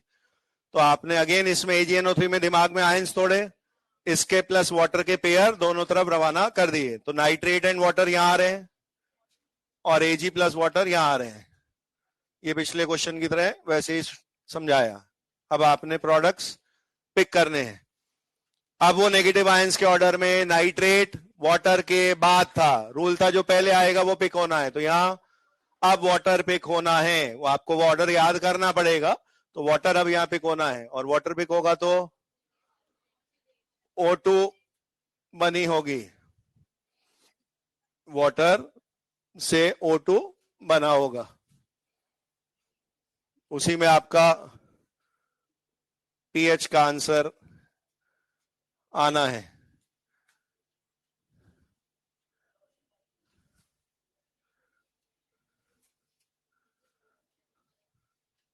ऑक्सीडेशन ऑफ वाटर से O2 के साथ जो H प्लस बने और जो नाइट्रेट आयंस को रिएक्शन का मौका नहीं मिला, उन्होंने कंबाइंड में रिजल्टिंग सॉल्यूशन एसिडिक बना रखा है। Because of that pH decreases. Answer आप टिक कर रहे हैं। ऐसा एनोड एनोड पे पढ़ के अगर आपने टिक कर दिया तो आप हाई रिस्क जोन में है कि आपका आंसर गलत जा सकता है, क्योंकि मैंने आपको थ्योरी में क्या लिखाया, अगर दोनों जगह पानी जीत गया तो फिर पीएच नो चेंज है। तो अभी दूसरी तरफ तो लिखा ही नहीं अपन ने, अगर पानी दोनों जगह जीत गया तो ये फंडा नहीं चल रहा होता, फिर वहां पे भी कुछ और बन जा रहा होता। यहां पर लेकिन वाटर से ज्यादा नीचे Ag प्लस है, Ag प्लस रिड्यूस होके Ag बना होगा, इसलिए आपका आंसर वो सही ही है, क्योंकि ये कोई H प्लस OH माइनस में इंटरफेयर नहीं कर रहा। लेकिन अगर यहां पे भी वाटर ही आप रिएक्शन दिखा रहे होते तो नो चेंज आ जाता। अब एक एरर ये होती है कि सर आपने तो थ्योरी में ये लिखा दिया if both ion of product जीत जाए pH unchanged, if water shows reaction at both तो भी पीएच अनचेंज लिखा है ना अपन ने, एसिड बेस के बाद थर्ड केस यही लिखा है। तो आप बोलते हो कि चल ये लिख के देखते हैं सर, तो एनोड पर अगर वाटर जीता तो वो वाली रिएक्शन होनी है, two water O2 4H plus 4 electron, ऐसा पूरा लिखा रखा है। कैथोड पे भी वाटर जीत गया होगा तो ये वाली होनी है, two water 2 electron H2 OH minus. तो सर वाटर दोनों जगह जीत गया, दोनों जगह रिएक्शन दिखा दी, ये तो मैंने मान लिया, पर आपकी बात तो मुझे अभी भी गलती लग रही है, क्योंकि H प्लस OH माइनस तो कम ज्यादा है तो एसिडिक तो अभी भी आ ही जा रहा है ना। तो पानी तो कभी भी H प्लस OH माइनस कम ज्यादा दे ही नहीं सकता। आयनिक इक्विलिब्रियम में कहानी थी यही कि H2O जब भी टूटेगा एक H प्लस एक OH माइनस ही देता है, कम ज्यादा कहां से दिखने लगे आपको, है सर 4 और 2 ही तो है। अभी इसलिए दिख रहे हैं क्योंकि आपने इलेक्ट्रॉन्स पे ध्यान नहीं दिया। तो ये दोनों एनोड कैथोड तो एक ही प्रोसेस का पार्ट है ना, तो फिर electron loss equal to gain तो करना पड़ेगा। उसके लिए आप इसको इंटू 2 करते, और इंटू 2 करने पे H प्लस OH माइनस हमेशा बराबर ही देगा, पानी कम ज्यादा नहीं दे सकता था वो। तो वो ट्रिक सही है जो आपको लिखाई गई। कैसे बनाना है नो चेंज का आंसर, दोनों जगह कंपाउंड जीत जाए तो भी नो चेंज है, दोनों जगह वाटर जीत जाए तो भी नो चेंज है। इस बार क्यों है पीएच में बदलाव, क्योंकि पानी दोनों जगह नहीं जीत पाया, इस जगह वाटर की मर्जी की रिएक्शन हुई बट यहां नहीं हुई। तो ओवरऑल मुझे देख रहा है कि ये दोनों प्रोसेस होने से इधर ना H plus OH minus consume हो रहे हैं ना जनरेट हो रहे हैं, लेकिन इस प्रोसेस के दौरान H प्लस क्रिएट हुए हैं, और H प्लस क्रिएट होंगे तो एसिडिक नेचर आएगा, इसी वजह से आ रहा है। नेक्स्ट लिखिए, ड्यूरिंग इलेक्ट्रोलिसिस ऑफ, हाँ क्वेश्चन है आंसर थोड़ी ना बोलूंगा। During electrolysis of molten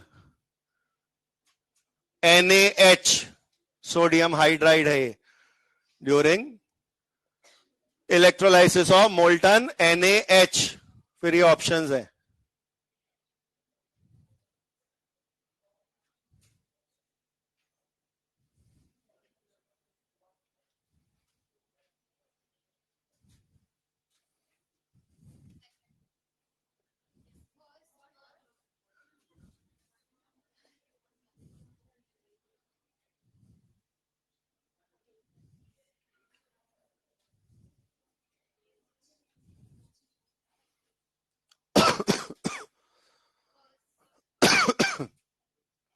hydrogen जो आपका प्रोडक्ट है H2 अगर कभी भी बनता है तो ऑलमोस्ट हमेशा वो पानी के रिडक्शन से बनना होता है, और पानी का रिडक्शन हमेशा कैथोड पे होना होता है। तो अगर आप 10 बार H2 को एज अ प्रोडक्ट बनता देखते तो because of reduction of water वो बन रहा है, वो H2 कैथोड पर बनता। ज्यादातर की बात कर रहे हैं, most of the time hydrogen H2 reduction of water से बनता है और वो कैथोड पे बन रहा होता है। लेकिन मोल्टन वर्ड का मतलब है वाटर यहां नहीं है। लेकिन आप रेडॉक्स में H का एक्सेप्शन मेटल हाइड्राइड्स में पढ़ते हैं, तो NaH अगर कोई कंपाउंड है तो उसमें Na प्लस और H माइनस होंगे। अब जब आप एनोड और कैथोड पे कौन पहुंचा इसकी बात करेंगे तो आप पेयर की तो बात ही नहीं होगी ना, पानी तो है ही नहीं। तो दोनों जगह जो आपके कंपाउंड के आयंस है वही पहुंचेंगे और उन्हीं की मर्जी का प्रोडक्ट बनेगा। तो एनोड पर H माइनस ऑक्सीडेशन करके H2 बनाएगा और Na प्लस Na में कन्वर्ट हो जाता रिडक्शन करके कैथोड पर। उनको रोकने वाला या उनसे कंपीट करने वाला वाटर इस समय यहां है ही नहीं। तो मोल्टन का केस और इजी ही होता है क्योंकि उसमें आपको जो इकलौते आयंस हैं सीधे उन्हीं की मर्जी का प्रोडक्ट बना देते हैं।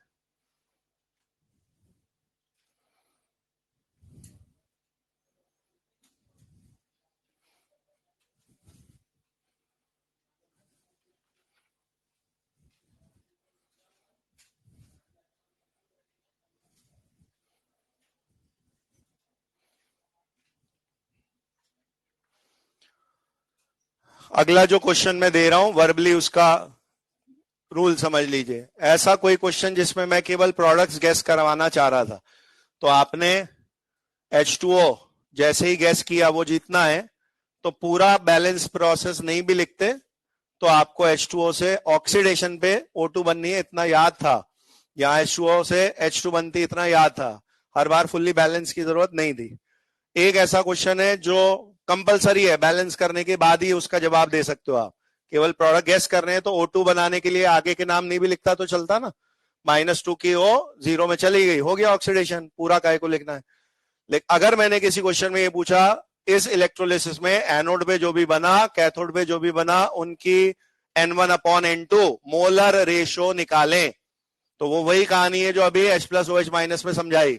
मोलर रेशो ढूंढने के लिए आपको एनोड और कैथोड पे इलेक्ट्रॉन्स पहले मैच करने हैं, उसके बाद जिसका जो कोफिशिएंट होगा वही आपको मोलर रेशो देगा, वरना आप अनबैलेंस इलेक्ट्रॉन पे कुछ गलत कोफिशिएंट से गलत सलत मोलर रेशो निकाल के आ जाओगे। क्लियर है मेरी बात? क्या बोला मैंने?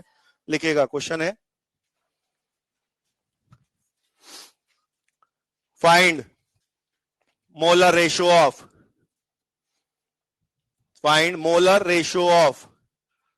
products, find molar ratio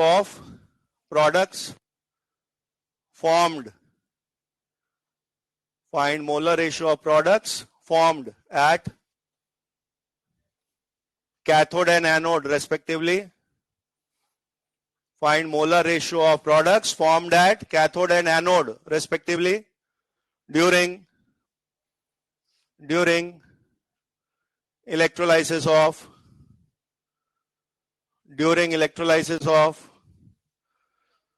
aqueous Na2SO4. During electrolysis of aqueous Na2SO4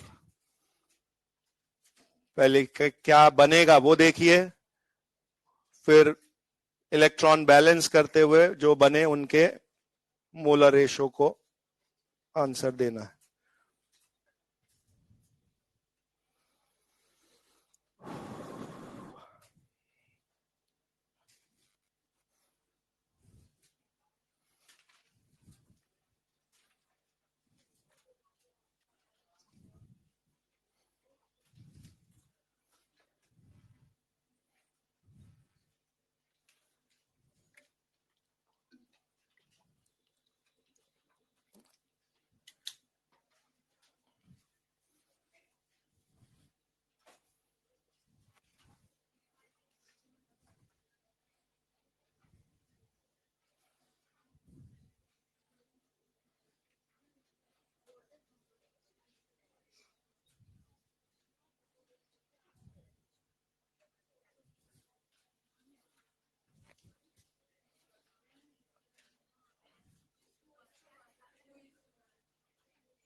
2:1.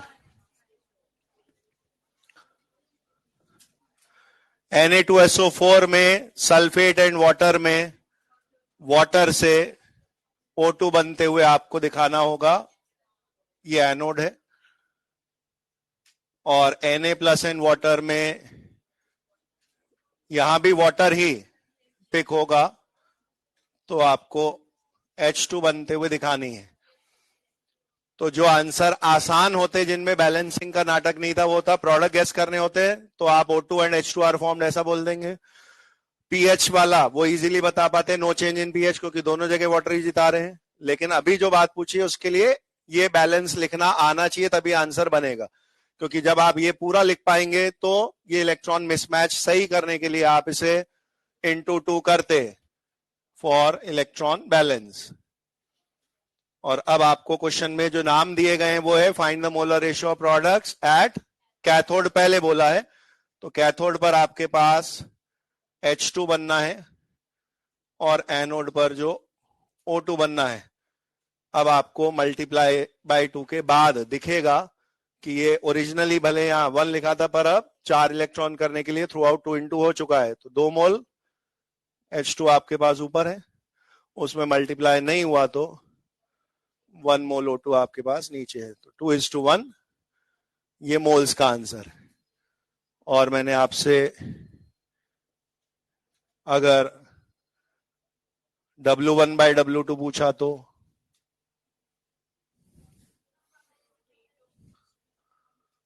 Mole concept लगा दो, मोल तक तो आ चुका है, मोल को ग्राम में बदल दो, ग्राम की रेशो आ जाएगी। ये जो 2 मोल हैं इंटू 2 होकर 4 ग्राम H2 है, और ये जो 1 मोल है ये इंटू 32 होकर 32 ग्राम है।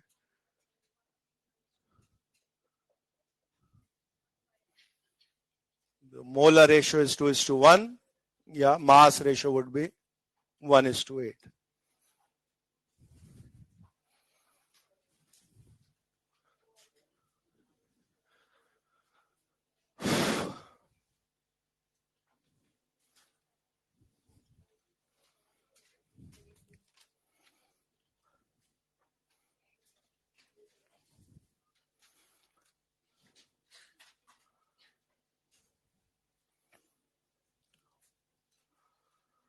तीन ऐसे प्रोफेशंस है जिनमें सैलरी देने के बाद भी जो है वो काम जब करा जाता है तो we feel obliged for that. पहला होता है, मैं समझा रहा हूं कहानी क्या,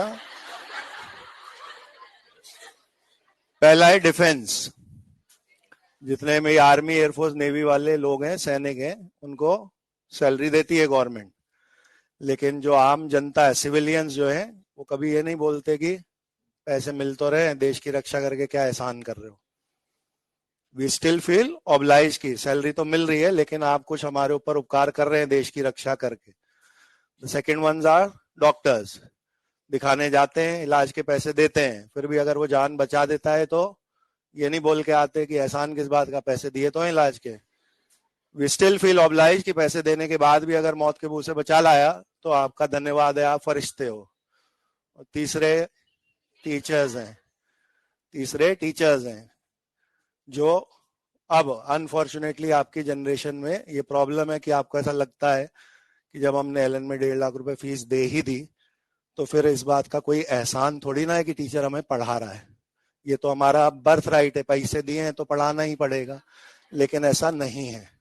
शिक्षा एक ऐसी चीज है जो हमेशा यूं ही करके ही ग्रहण करी जा सकती है। यूं करके अगर ग्रहण करने की कोशिश करोगे लाइफ में कभी आगे नहीं जा पाओगे। कि मुझे क्यों बोलना पड़ रहा है अभी अचानक, मैं ये क्यों बोल रहा हूँ, क्योंकि अभी जब मैंने ये सेंटेंस बोला था कि आधे टीचर घायल हैं, आधे कगार पे हैं, तो जब मैंने ये बोला था कि मेरे पांव कब्र में हैं, तो आप में से किसी महान ने ये बोला था कि पहले कोर्स खत्म करा दो फिर जाना। बोला था ये बात। कान मेरे अभी सही हैं, बाकी सारे ऑर्गन जा रहे हैं पर कान अभी सही हैं। ये आप में से किसी महान ने ये बोला था कि कोर्स खत्म करा दो फिर देखना। ये टेंडेंसी बदलिए अपनी, आपके भले के लिए बोल रहा हूँ। हमारा कुछ भी नहीं बिगड़ेगा, आप यहाँ से 2-4-6 महीने में चले जाएंगे। लाइफ में आगे अगर कुछ भी अच्छा करना चाहेंगे, अच्छे डॉक्टर बनेंगे नहीं बनेंगे, अच्छे इंसान पहले बनने की कोशिश करिए। जिस फील्ड में आप जा रहे हैं ना, आपके लिए ये चीज रिसीविंग एंड पे बहुत बार झेलने को मिलेगी आपको, कि आप नाइट ड्यूटी में 24 घंटे 48 घंटे किसी के लिए फाइट करोगे, और उसका पेशेंट जब मर जाएगा तो वो आपसे हाथापाई करेगा उल्टा। उस दिन आपको रियलाइज होगा कि मैं इनके लिए जान दे रहा था और ये एहसान मानने की बजाय मेरे को मार के चले गए। उस दिन आपको एहसास होगा। ये बहुत ही गलत स्टेटमेंट था, ये एक्सपेक्टेशन रखना टीचर से कि संडे को आ गए तो क्या एहसान किया, हमें पढ़ा दिया तो क्या एहसान किया। गलत है, एहसान कर रहे हैं आपके ऊपर, पैसे मिल रहे हैं एलएन से, नौकरी कर रहे हैं, लेकिन शिक्षा देना इट्स एहसान है। जो इस बात को समझेगा वही लाइफ में कुछ आगे जा पाएगा। जो इस भरोसे पे चलता है, अरे पैसे तो दिया ही है, वो आगे कुछ लंबा फ्यूचर नहीं है उसका। रवैये को बदलिए, अपने एटीट्यूड को बदलिए। दैट इज सीरियस नॉनसेंस जो आपके दिमाग में पक रही है। अगर ये सोच रखेंगे टीचर के लिए, तो कहीं ना कहीं ये सोच अपने माँ बाप के लिए भी रखते होंगे फिर आप, कि पैदा कर दिया, हम पे ऊपर ऐसा खर्चा हो रहा है तो इसमें क्या एहसान हो रहा है। आप में से बहुत सारे बच्चे इस बात की फिर फीलिंग नहीं आने देते कि कोटा में पढ़ने का 2-4 लाख रुपए साल का खर्चा है, सेलेक्ट नहीं हुए तो क्या हुआ। दिमाग में नहीं लाने देते बॉदरेशन इस बात की। क्यों नहीं लाने देते? क्योंकि वो ये सेंटेंस बोल देते हैं माँ बाप के लिए भी, अरे पैसा खर्चा किया तो क्या एहसान किया, क्या पैदा किया तो पालना तो पड़ेगा ही। पैदा वहां अभी जब मैं आ रहा था ना कार से, वहां फ्लाईओवर के नीचे बच्चे नंगे घूम रहे थे इतनी ठंड में। पैदा हुए हैं वो, तुम्हारे माँ बाप ने यहाँ भेजा है तो एहसान किया है तुम्हारे ऊपर, नहीं है तुम्हारा राइट। नहीं बोल सकते आपकी अरे खर्चा किया तो क्या करा, कोई एहसान किया है उन्होंने एहसान, बिल्कुल। हर चीज में उसको एक्नॉलेज करना सीखिए।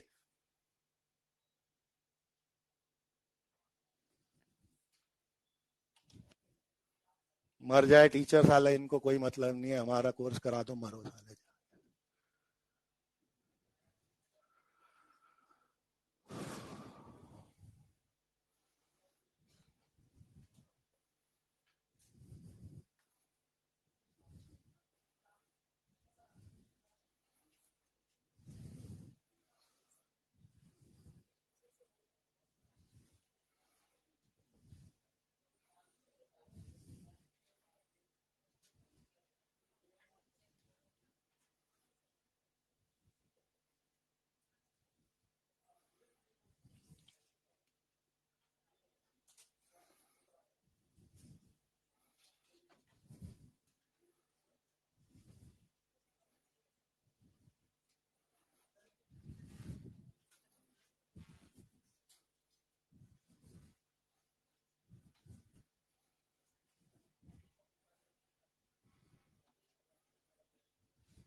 ये क्वेश्चन नोट डाउन करके छोड़ दो, नोट जो बोल रहा हूँ वो लिखिएगा।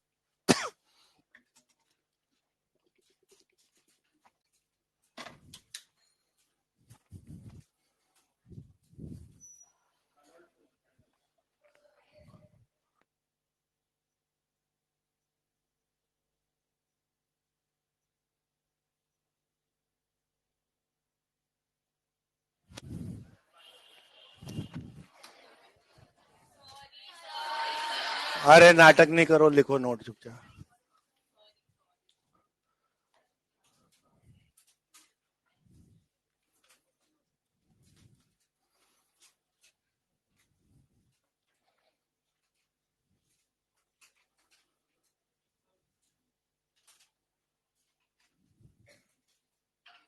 क्या है? छोड़नी नहीं है।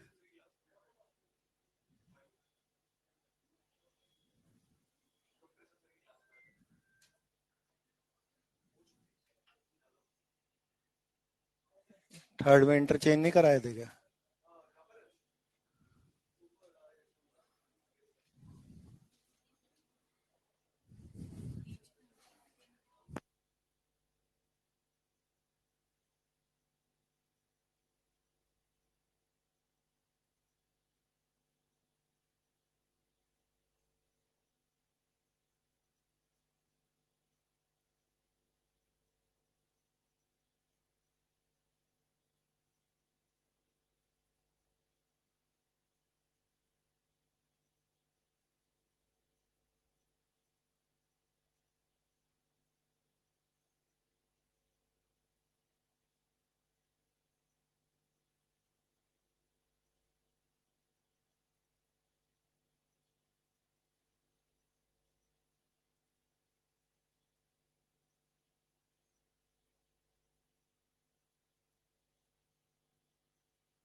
products formed during electrolysis. Products formed during electrolysis. Products formed during electrolysis depend on following factors. Products formed during electrolysis depend on following factors. Products formed during electrolysis depend on following factors. Number one, nature of electrolyte. Number one, nature of electrolyte. ये factor तो अपने आप इन वाले rules में cover हो ही रहा है, क्योंकि आपके कंपाउंड के आयंस कौन से हैं उसी से प्रोडक्ट डिसाइड हो रहा है. कभी वो आयंस वाटर से बेटर प्रूव हो रहे हैं और कभी वाटर उन आयंस से बेटर प्रूव हो रहा है. तो आपके कंपाउंड का नाम क्या था? उसमें क्लोराइड था तो वो जीत गया, नाइट्रेट था तो नहीं जीत पाया, वो Cu+2 का सॉल्ट था तो Cu जीत जाता, Na+ का सॉल्ट था तो नहीं जीत पाता. तो कंपाउंड क्या है नाम से, उससे तो प्रोडक्ट्स पे फर्क पड़ ही रहा है, बिकॉज समटाइम्स वो वाटर से बेटर प्रूव हो रहे हैं, समटाइम्स नहीं हो रहे. दूसरी पॉसिबिलिटी जिससे प्रोडक्ट्स का फर्क पड़ता है, सेकंड है concentration of solution. Concentration of solution. अब इसमें एक बहुत सिंपल सीधी सी ट्रिक करनी है आपको. एक, ये सारी नॉर्मल थ्योरी जो चल रही है वो लगानी है. प्रोडक्ट्स सोच लिए इसके हिसाब से. क्वेश्चन की भाषा में ध्यान से पढ़ना है. डाइल्यूट या वेरी डाइल्यूट लिखा तो नहीं आया. डाइल्यूट या वेरी डाइल्यूट लिखा तो नहीं आया. ध्यान दीजिएगा, एक्वस वर्ड का मतलब डाइल्यूट वेरी डाइल्यूट नहीं होता. एक्वस वर्ड का मतलब है पानी साथ में है. डाइल्यूट वेरी डाइल्यूट वर्ड का मतलब होता है खूब सारा पानी है. जैसे ही आप डाइल्यूट या वेरी डाइल्यूट पढ़ें, अपनी रूल बुक साइड हटा दें, अपनी रूल बुक साइड हटा दें और दोनों जगह पे वाटर वाटर जिता दीजिए, खेल खत्म. H2O2 ही प्रोडक्ट होंगे. क्या लॉजिक है इस बात का? आपकी रॉड के आसपास दो लोग पहुंचे, ऐसे पहुंचाए आपने दो लोग, इनमें से कंपैरिजन करके आप एक को रॉड पे रिएक्शन करने का मौका दे रहे थे. जब आपने वर्ड यूज किया डाइल्यूट या वेरी डाइल्यूट, तो इसका मतलब है आपके कंपाउंड के आयंस के मुकाबले वाटर मॉलिक्यूल्स की संख्या वहां बहुत ज्यादा है. तो जहां भीड़ है वहां रूल नहीं चलते, वहां हमेशा भीड़ ही जीतती है. जहां भीड़ है वहां रूल नहीं चलते, भले ही वाटर और इधर जो भी आयन हो उसमें उस आयन की प्रायोरिटी ज्यादा हो. रिएक्शन आपका मन कर रहा था उस आयन को चुनने का. यहां लिखा है Cl- और यहां लिखा है पानी. रूल क्या कहता है? Cl- से Cl2 बननी थी पर नहीं बन पाएगी. अगर डाइल्यूट वेरी डाइल्यूट हुआ तो इतना बड़ा झुंड है वाटर मॉलिक्यूल का कि Cl- चिल्लाता ही रह जाएगा, अरे मेरी ताकत ज्यादा है, मेरी ताकत ज्यादा है. भीड़ कहेगी अबे चुप रहे हम जाएंगे. तो जो क्राउड है वो हमेशा डोमिनेट करता है. तो डाइल्यूट वेरी डाइल्यूट सुनते ही क्या करना है? वाटर के प्रोडक्ट बना देने, बस ये करना है. देखिए कंसंट्रेशन ऑफ सॉल्यूशन में इन केस ऑफ डाइल्यूट और very dilute solution, in case of dilute or very dilute solution, comma, water forms products at both electrodes. Water forms products at both electrodes. Bracket में लिख दो O2 at anode, comma H2 at O2 at anode, comma H2 at